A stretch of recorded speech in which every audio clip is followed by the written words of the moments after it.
भगवद गीता का पहला अध्याय अर्जुन विषाद योग उन पात्रों और परिस्थितियों का परिचय कराता है जिनके कारण पांडवों और कौरवों के बीच महाभारत का महासंग्राम हुआ।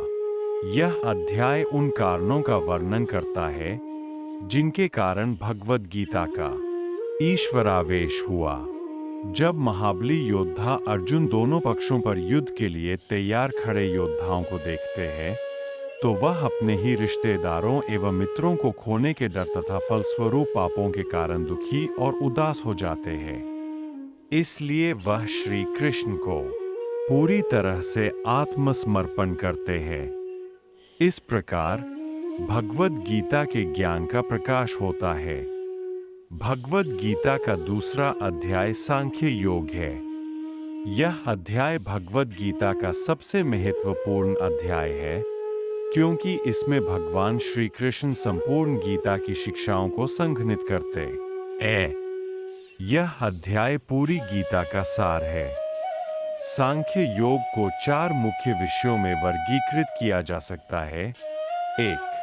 अर्जुन ने पूरी तरह से भगवान कृष्ण को आत्मसमर्पण किया और उन्हें अपने गुरु के रूप में स्वीकार किया।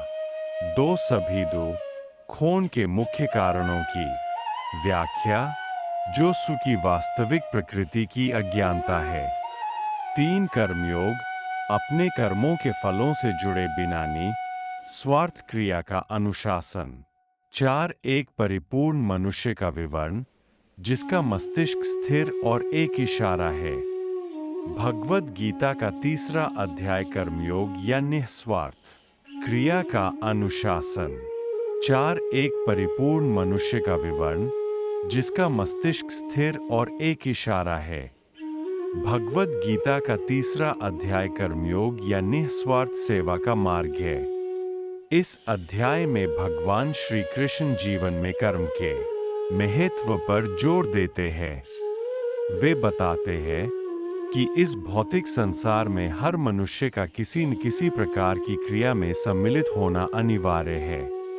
इसके अलावा वह उन कार्यों के बारे में बताते हैं जो मनुष्य को बांधते हैं अथवा वे जो मनुष्य को मुक्ति दिलाते हैं। वे मनुष्य जो अपने कर्तव्यों को भगवान की खुशी के लिए एवं बिना फल की अपेक्षा किए हुए निरंतर करते रहते हैं, वे अंत में मुक्ति प्राप्त करते हैं। भगवद गीता का चौथा अध्याय ज्ञान कर्म संन्यास योग है। इस अध्याय में श्री कृष्ण कर्मयोग का गुणगान करते हैं अथवा अर्जुन को आत्मा एवं परम सत्य का बोध कराते हैं। वे भौतिक संसार में अपनी उपस्थिति के पीछे कारण का वर्णन करते हैं। वे बताते हैं कि भले ही वह अनंत है, फिर भी वह इस धरती पर धर्म और शांति को पुनः स्थापित करने के लिए समय समय पर जन्म लेते रहते हैं। क्रियाकलाप शाश्वत है और सामूहिक दोषों से कभी भी दूषित नहीं होते हैं। वे मनुष्य जो इस सत्य को जानते और समझते हैं, वे संपूर्ण श्रद्धा के साथ उनकी भक्ति करते हैं और अंततः उन्हें प्राप्त करते हैं। उन्हें इस दुनिया में फिर से जन्म लेने की जरूरत नहीं है।